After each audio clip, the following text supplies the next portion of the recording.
Hi everyone, welcome to the monthly webcast of MinistryCOM, and today we are here talking with Eric Granata, who is the Senior Graphic Designer at Henderson Hills Baptist Church, and Jeff Wilson, who is the Pastor of Communications and Innovation at Henderson Hills Baptist Church here in Edmond. And we're so glad you all could join us. I'm Anita Berry, and today we are talking about digital signage.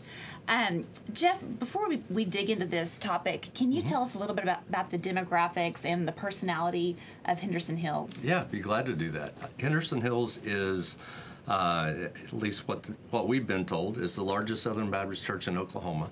Demographics would be, if you're talking about economic demographics, Edmond is a pretty affluent community. I think it's, out of all of the cities in Oklahoma, it's the one that probably has the most people who have graduated from college and have a master's degree as well. So pretty high intellectually.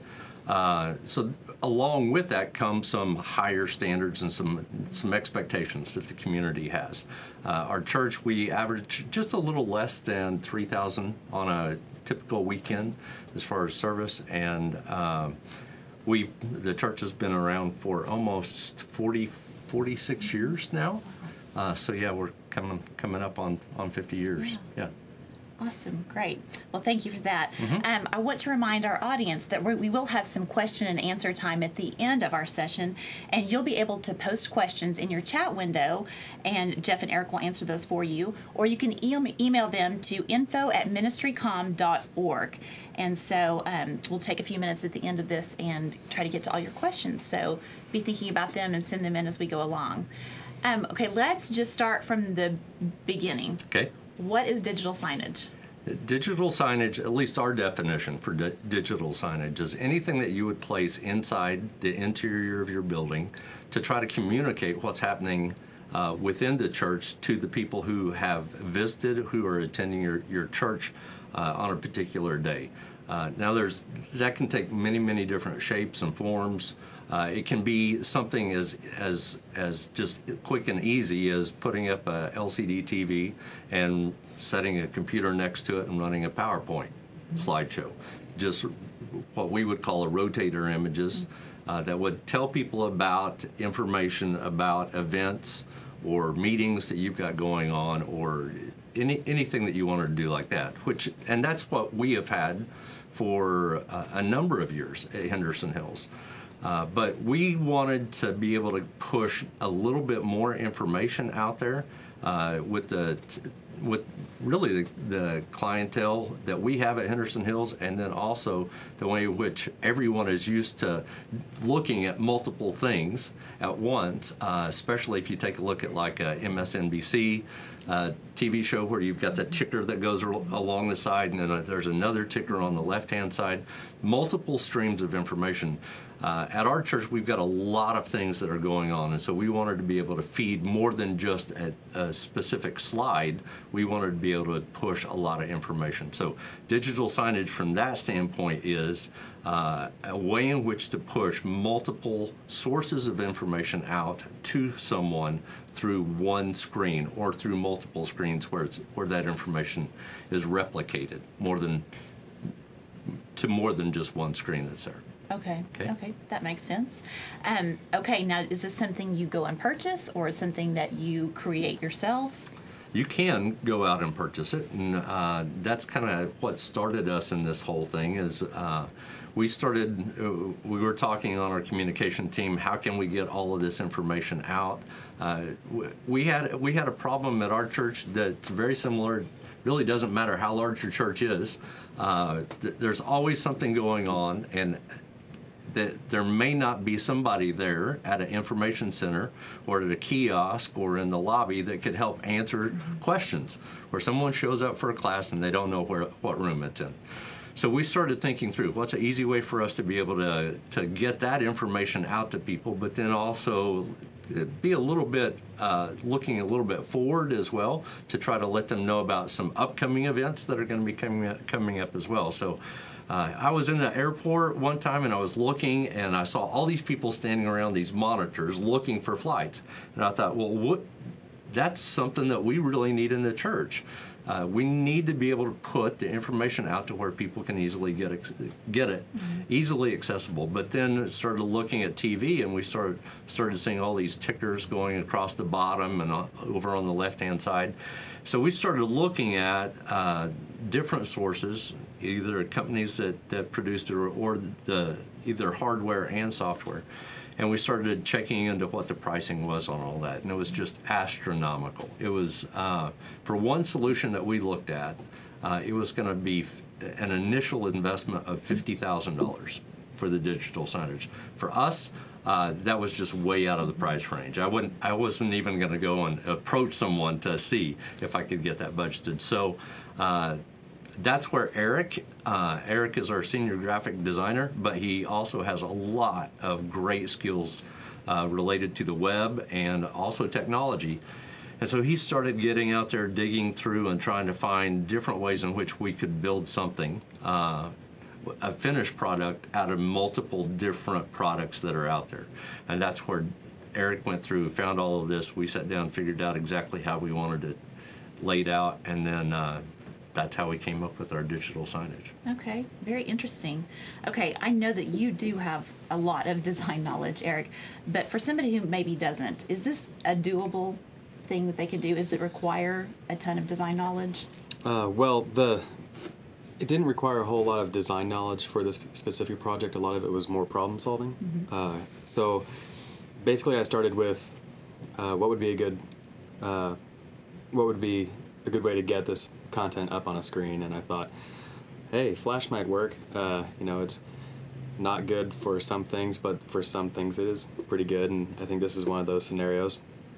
And so I started knowing that I wanted to build it in Flash, and then I thought, okay, now I need to get some slide rotation functionality built in, and I was familiar with a Flash component called Slideshow Pro, which is what this uses, and so I put that into the application I have here that we finished, and then I thought, okay, now I need to get some tickers, and I knew that I wanted the tickers to get the information from the web, specifically Google Calendar, and so I did a few Google searches and found some Flash components that supported parsing RSS in a Flash application like this, and so really the majority of the work was finding the right tools and putting them together in such a way that you end up with a solution that is robust and functional and valuable.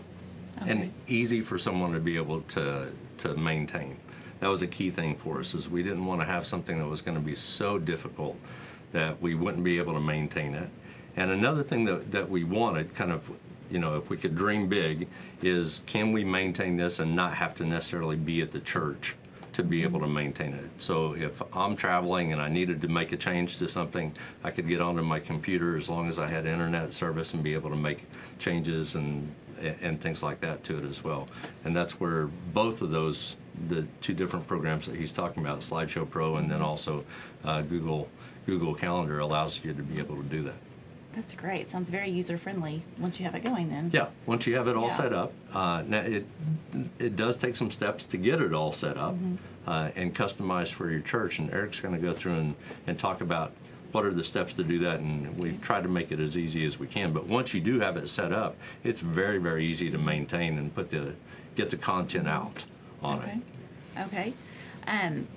I do want to remind all the audience out there that you can send in questions.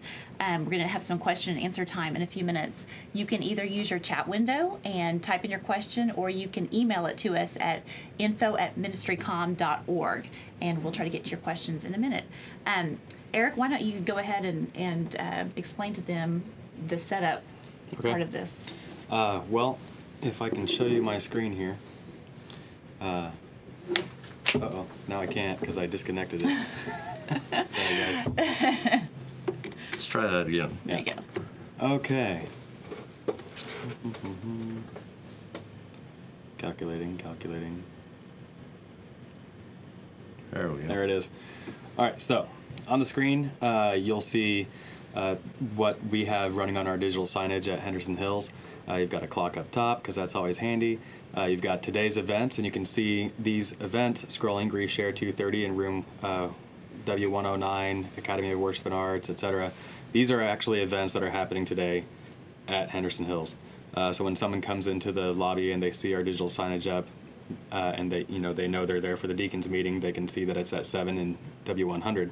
So that's kind of the left side of things. Then we have the right side, which is the main portion of the digital signage that shows the slide rotation. And these slides are the same slides that we show on our PowerPoint rotation on Sunday morning. And this area of the signage has support for still images like JPEGs, and you can also put movies in there as well. And then along the bottom we have a ticker, and the thing that makes our ticker special is it's our top 5, and our top 5 is our weekly e-newsletter that we send out. And so scrolling across the bottom is the headlines from this week's top 5 with a quick blurb about what's going on.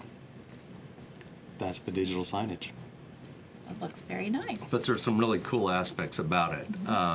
As you can see on their screen that you're looking at back behind, you can see that it automatically scales to the size of the screen.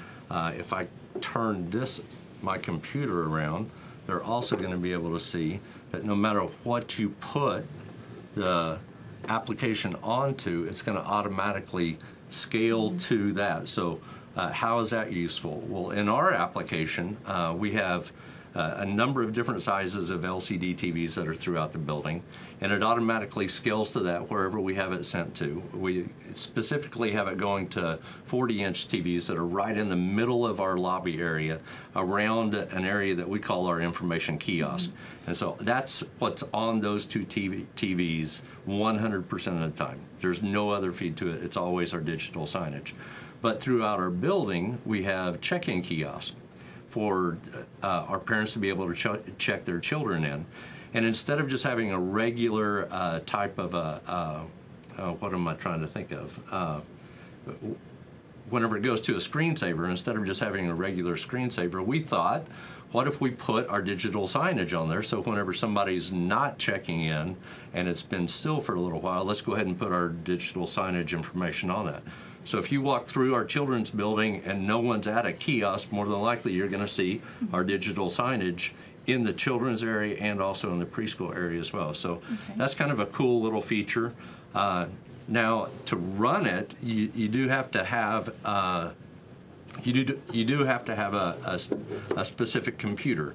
And Eric, you want to go through and talk to them about how all of that works? Yeah. Let me go ahead and take this opportunity to show you a flow chart that gives a really good overview of how it works. By the way, we're calling this little project of ours Signboard because we had to give it a name, so we didn't have to call it digital signage all the time. So if you go to getsignboard.com, you can find all sorts of great information about how you can get this set up. One thing that's kind of cool is you'll notice on the website the signage running in the monitor there is the actual live signage at Henderson Hills, which we thought was pretty fun. So, on to the graphic. Clicking. Okay. So this graphic kind of shows how we have this set up. We have a program called Slideshow Pro Director, and we use that to manage all of our slides. And then we use Google Calendar to manage all of the calendar events and the tickers. And then, this is going to get technical, forgive me, but I'm here to answer questions. We run the Google Calendar stuff through a little PHP app that cleans up the XML so that we end up with 2 XML documents, one for the calendars or the tickers, and then another for the slides. And then those get put together. All this data comes together in our standalone Flash projector, which is the digital signage app that we have. Now that's running at Henderson Hills. We have that running on both Mac Minis. We also have it running on Dell Minis, which are nice because they're about $400 cheaper. You can pick one up for what, $325? Yeah, something like that. And they have an HDMI port out, which makes it really, really nice to get the information out. Yeah, so you put the app on your computer, hook your computer up to the screen, and then if you have multiple screens, like in our information kiosk, we have 2 screens that we want to run the same content on. We just daisy chain those together, and that's how it works. Now the computer that you use The minimum requirement for it is it has to be able to run Flash. But if you have a good video card and plenty of RAM, you may have heard that Flash is kind of memory hungry. So that's good. If you're going to try and run videos on this, I would definitely suggest that. But a off-the-shelf Dell Mini for $325 will work just fine. Okay. And we do have a viewer question. Someone wants to know what format you use for creating the graphics. The graphics that are showing in the slide area are JPEGs, and the graphics for the actual signage, you kind of see this like, let's see if I can get back to it. You see this gunmetal gray kind of thing. That's actually in the Flash source that we provide. If you've got somebody on your staff who's handy with Flash, they can go in there, customize it, make it look however they want. But the actual slides are just JPEGs. Okay. Okay. The same thing you use for your PowerPoint presentation will work just fine. In fact, one thing to notice is the slides that you see running on the signage here. This is 16. This image is 16 by 9. And the reason we did that is we already create 16 by 9 images for our main PowerPoint presentation that runs in the worship center. So we only have to create one set of graphics, and we have them go towards the PowerPoint in the worship center, and then we upload the same images to our digital signage. So it saves a step. Yeah. We're all about automation. Any way that we can work smarter, we try to do that. So that was one of the main things that we made sure that was part of the design, was that we weren't having to go through and rescale an image to be able to get it just to work into this application. Okay.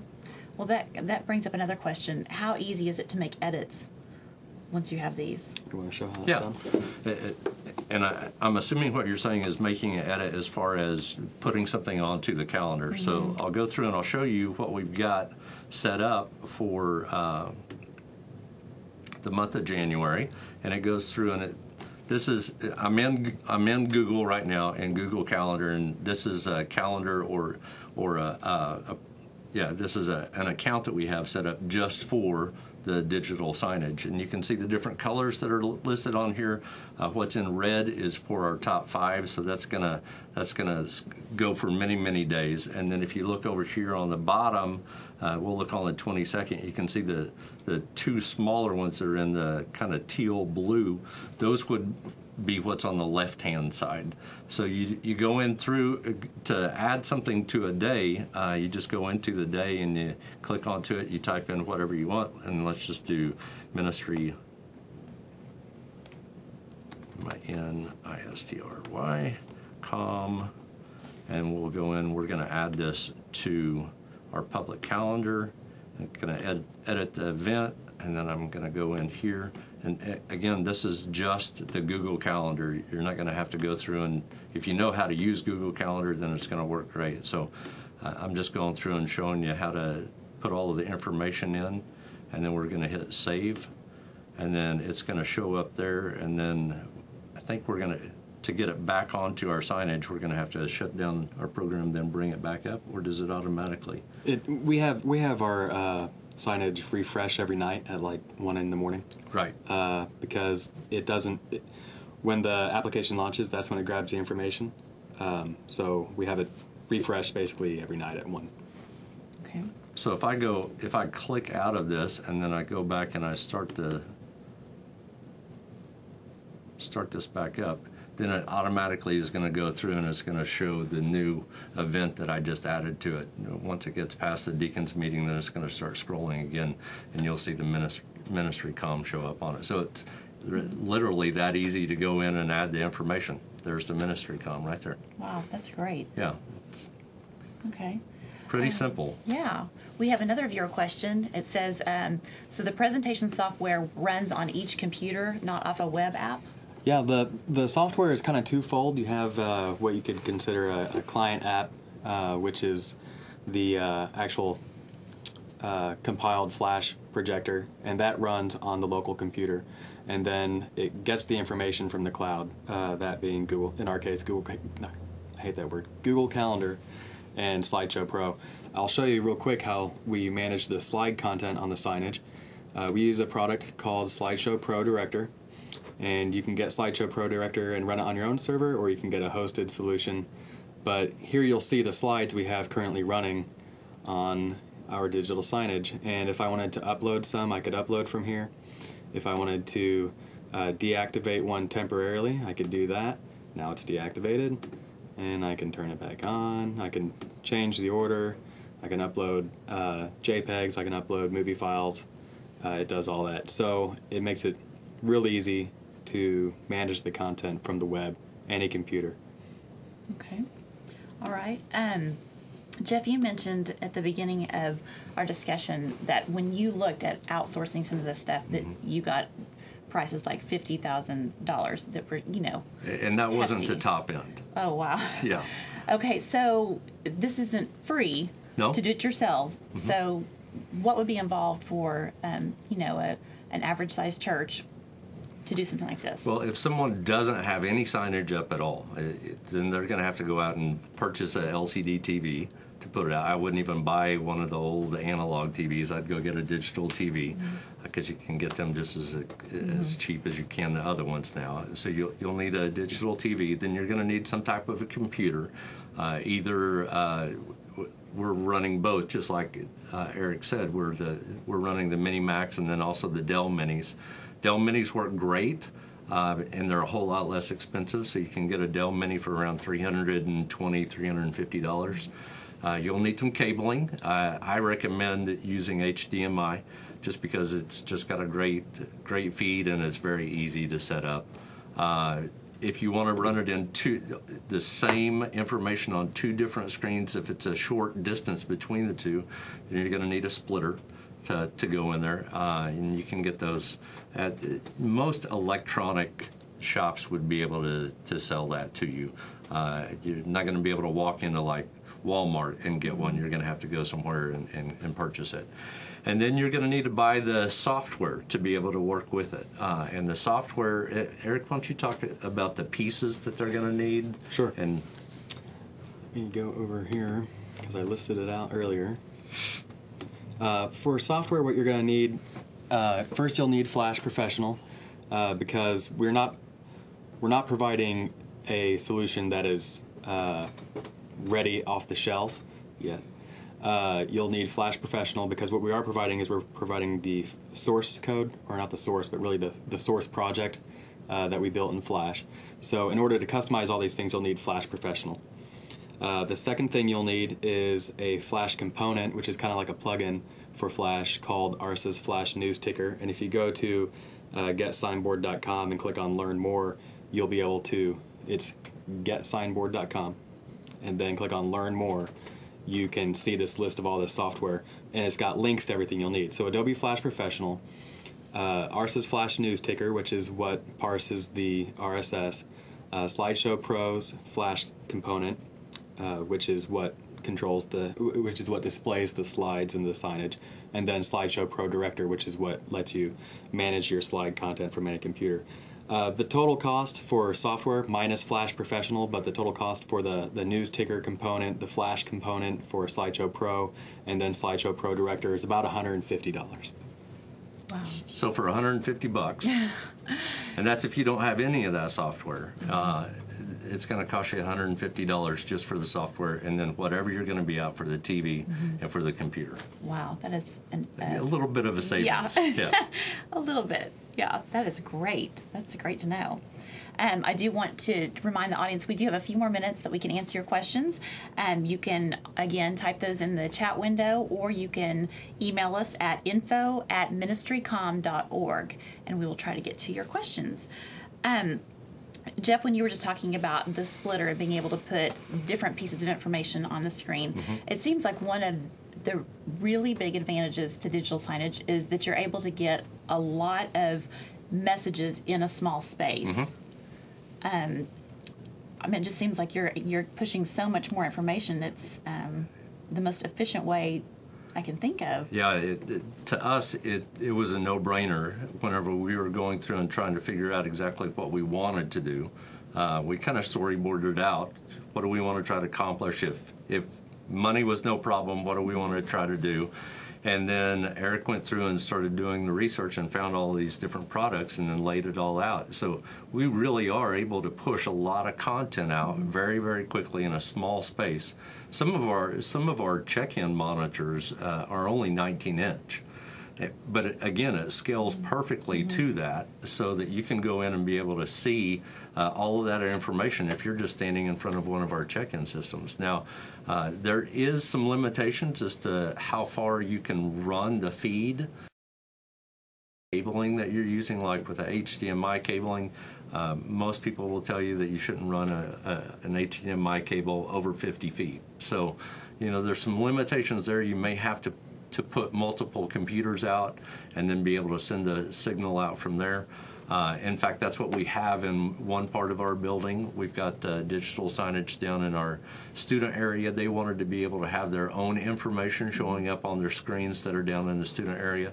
So we put some Dell Minis down in that area for them to be able to have it up on their two screens that they've got down there. So you're going to have to look at how far of a distance are you going to be running between the two different screens, and then just figure out what's going to be the best way to go through and get that accomplished. There's a question about if the information on the slideshows has to be the same for all your screens, or if you can have, like what Jeff said, different screens in different areas of the church with more relevant information. At Henderson Hills, we have 2 screens in the student area, one in front of our middle school room, one in front of our high school room, and both of those screens are set up to show information just for each of those groups, high school and middle school. And it was really easy to set up. In fact, I'll show you on the computer. If I go, I'm still in Slideshow Pro Director, and if I click on Albums,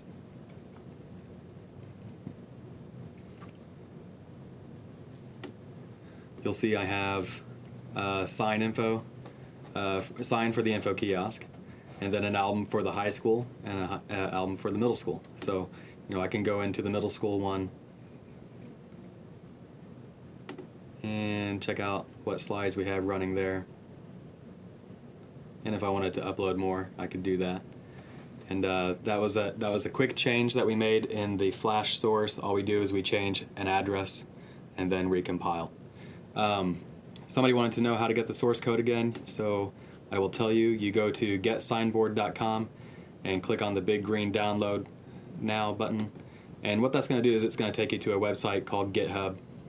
And there's another button there to download our current version. And what you're going to get is you're going to get the Signboard Flash project, which you'll have to open up in Adobe Professional. And then there's the PHP apps that I talked about that kind of clean up the Google Calendar. There's a pretty comprehensive README file down the page that talks about what all the little bits and pieces do. And that said, this isn't the kind of thing that you're going to be able to download, put on your computer, double-click, and be off and running. It's going to take a little bit of customization and a little bit of know-how. Fortunately, Jeff and I are here to answer your questions. Okay. And you can call us or contact us anytime, and we're more than happy to help. Yeah, I'd love to do that. In fact, one of the things that we want to do is since we have developed this and since it's working so well at Henderson Hills, we want to make it available to other churches. And we don't make a dime off of this. We think that we're all in the kingdom business, and so we want to be able to share that with other churches. So that's why we're doing this, is just to help you be able to better communicate with people that are in your churches as well. That's awesome. It's very gracious of you all. We do have another question. Do you have to have all of this software on each computer? And if so, do you have to buy a license for each? The only license for the RSA News ticker that you need is for the computer that you're actually running Flash in. Not the signage, but the computer you're using to customize the signage for your own purposes. And then the Slideshow Pro Flash content, you can have for I think it's $40, maybe $50 for the Flash component, and that's good for 2 computers. And then if you wanted to just go nuts and have a whole bunch of computers all over your campus running this software, then you would need a corporate license, and I think that runs $120. Okay. I want to tell you one more time before we run out of time that we are still going to try to get to your questions.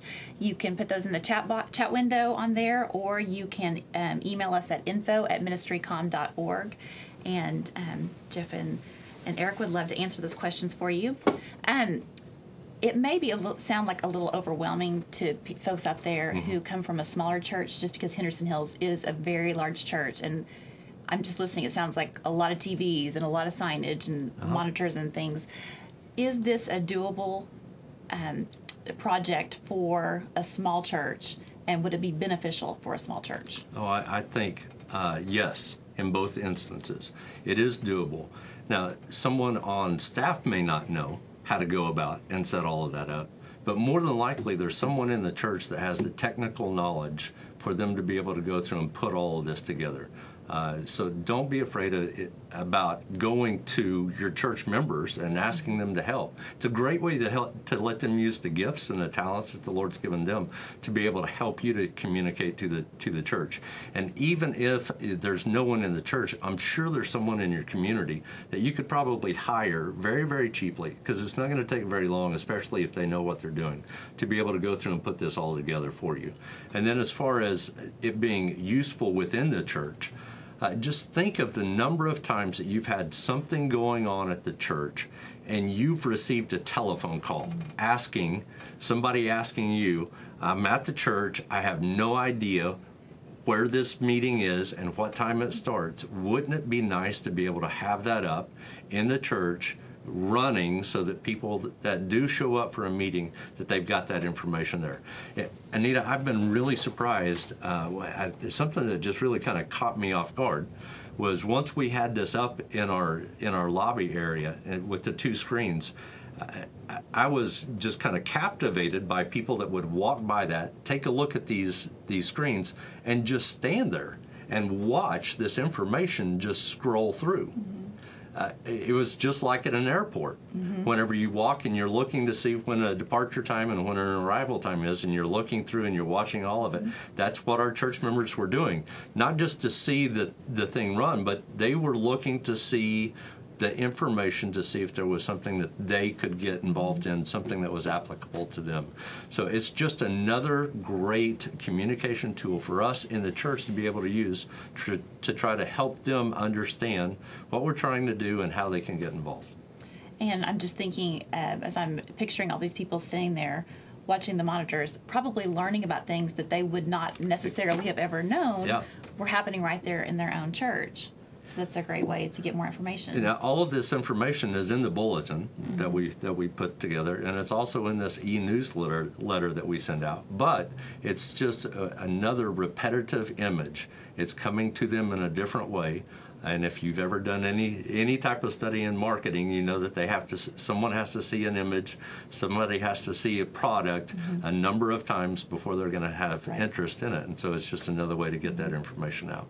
And environmentally friendly, too. Absolutely, yeah. Cutting down on costs of papers just being tossed away. And Okay, well, anything else you all would like to add before we wrap up? Yeah, I'd like to talk about what the guys at Highland Park United Methodist in Dallas have done. I got contacted by one of their graphic designers, Dexter Evans, and he was interested in using this for their church down there. And he asked me if it would work with Event U, which is a commonly used event management system for churches. And I said, if you can get an RSS feed out of Event U, then it will. And they actually figured it out. And if you go to the getsignboard.com website, click on Learn More, you can read a little bit about how they got that running. And I've linked to their blog, but one of their IT guys did a whole lot of coding work to get this working, and you can click on the link to their site from the Get Signboard site, and all the CITRT and tech guys out there can look at all that code and figure it out what it means, because I have no idea. Yeah, go crazy with that, guys. So if you're looking for something that works with Event U, the guys at Highland Park can help you out. And they're more than willing to help out as well. And, there's other things you can do with this as far as customization goes. Here's what Highland Park United Methodist signage looks like. They took that kind of gunmetal gray background and kind of replaced it with like a cool concrete texture.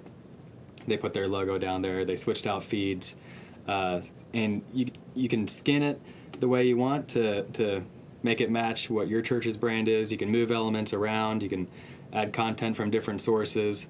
Really, whatever you want. The only thing we ask is if you figure out something that was pretty tough, share it with the community. This is being released. The proprietary Flash components aren't, but our Flash project source is being released under the Creative Commons license, and we just ask that if you kick the ball a little further down the field, that you share it with the rest of the community. Yeah, I think that's great that you all are sharing this and so willing to help people. I love the way you said it was sharing kingdom work, and so that's very gracious of you all. And Jeff and Eric are here to help you all and available for that, so don't forget that. Thank you both for joining us today. It was a great discussion, and I learned a lot. So I appreciate your time. And I want to remind all of you that the next webcast will be Thursday, February 17th. That's at 1 o'clock Central Time, and you can sign up for reminders on the website. And please invite a friend, and we will see you then. Thanks for joining us.